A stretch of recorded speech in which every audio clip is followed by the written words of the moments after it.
你有没有在深夜抽烟的时候，突然觉得特别委屈？你明明工作很努力，对老婆孩子很负责，对朋友也很仗义，在所有人的眼里，你都是一个绝对的好人。但是你为什么活得这么累？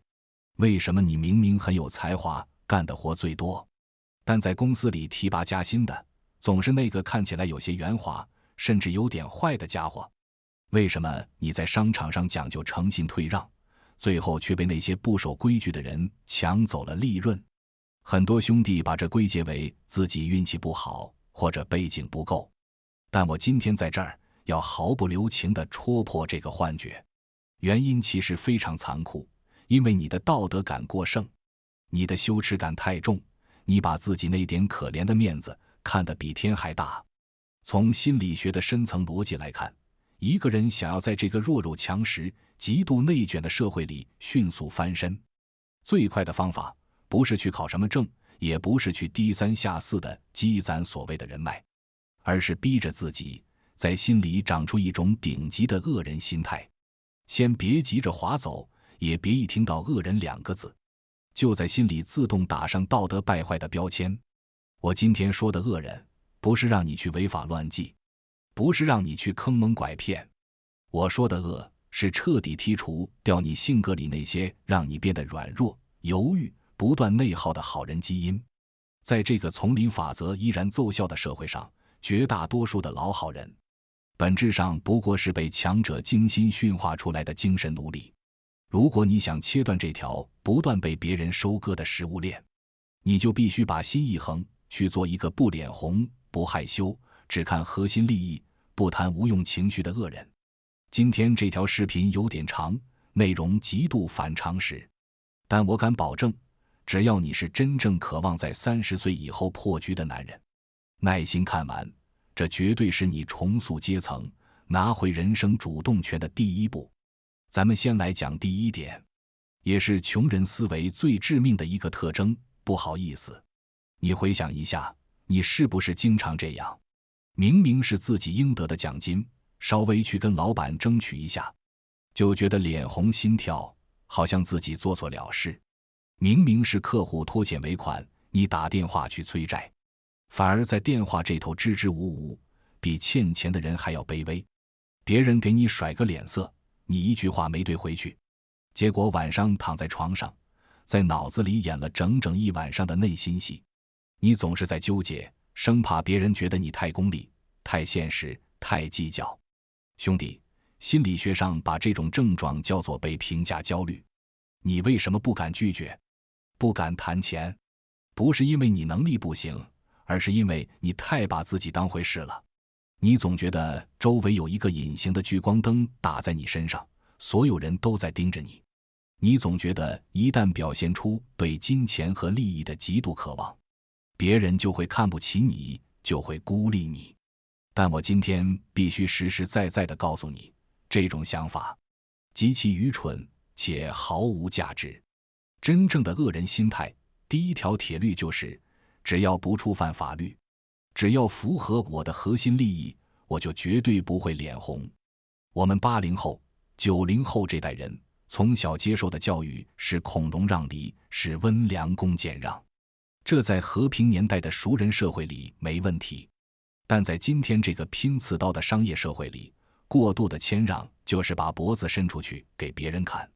你对比一下看看，职场上那个敢于拿着业绩直接推开老板办公室的门，理直气壮要求涨薪30%的人，和那个只敢在茶水间跟同事抱怨老板不识财的人，最后谁拿的钱多？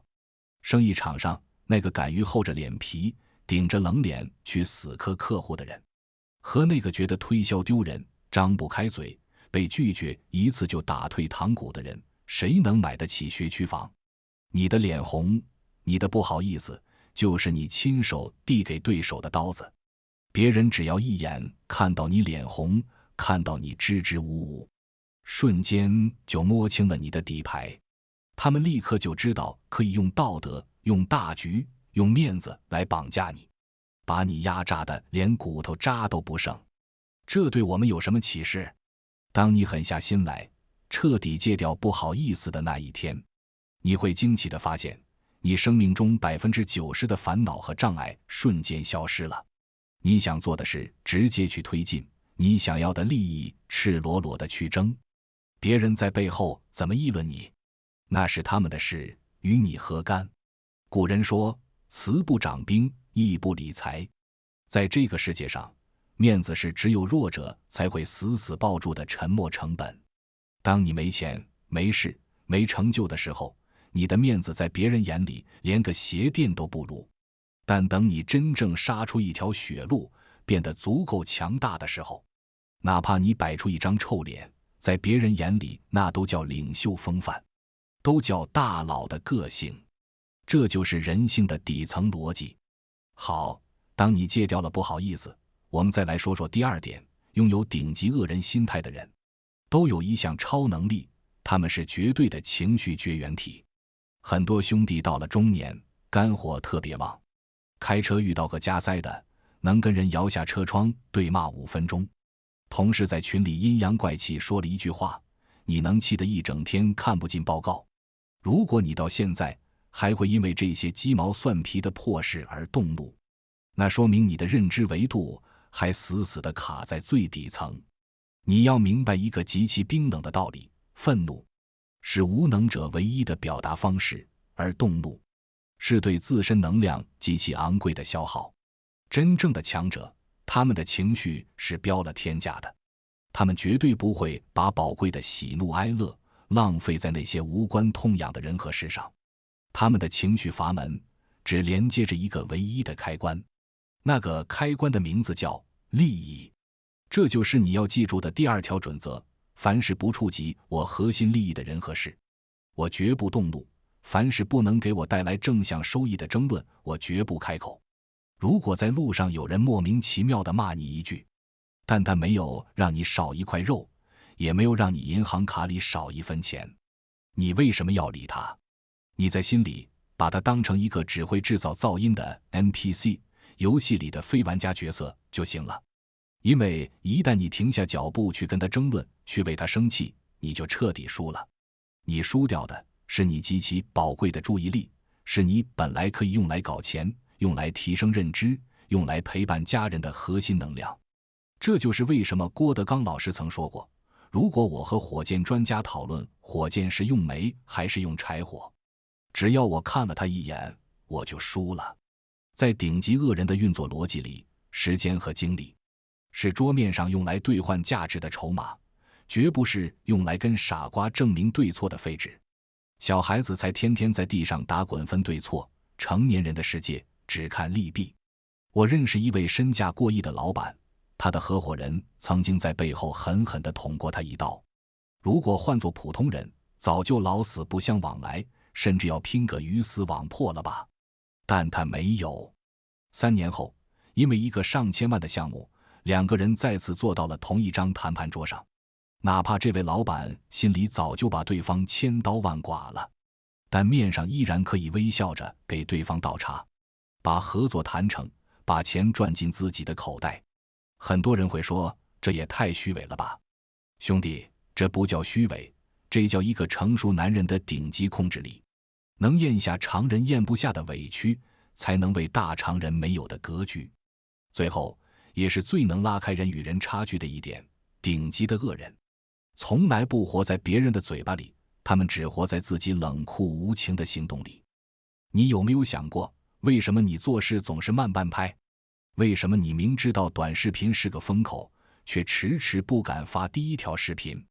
为什么你想搞个副业，计划书写了半年，却依然停留在纸上？因为你在等，你在等一个所谓的完美时机，你在等老婆的同意，朋友的支持，或者说你是在害怕。你害怕一旦做不好，会被熟人嘲笑，会被同乡看不起。从心理学上讲，这种前怕狼后怕虎的过度思考，就是一种慢性的自我阉割。你要知道，这个世界的设计机制永远是奖励那些满身泥泞的行动派，而不是奖励那些一尘不染的空想家。真正的恶人心态就是想到就干，拥有近乎冷血的执行力。当他们决定要做一件事的时候，大脑会自动开启降噪模式，瞬间屏蔽掉外界所有的冷嘲热讽和流言蜚语。能不能成？先干了再说。在他们的字典里，根本没有如履薄冰这4个字。他们只信奉一条真理，只有最终的结果，才有资格解释过程中的一切。当你的结果足够牛逼的时候，你当年创业时的狼狈，你低声下气借钱的窘迫，你被别人拒之门外的屈辱，都会被镀上一层金边，变成你成功学里的光辉勋章。而反过来，如果你瞻前顾后，一事无成，哪怕你人品好到能感动中国，你在别人眼里也只是一个脾气很好的废物。这就是现实。所以各位兄弟，听我一句劝，不要再试图去当一个让所有人都满意的好人了。那种病态的完美主义，不过是弱者为了逃避现实的毒打而穿上的一层伪装。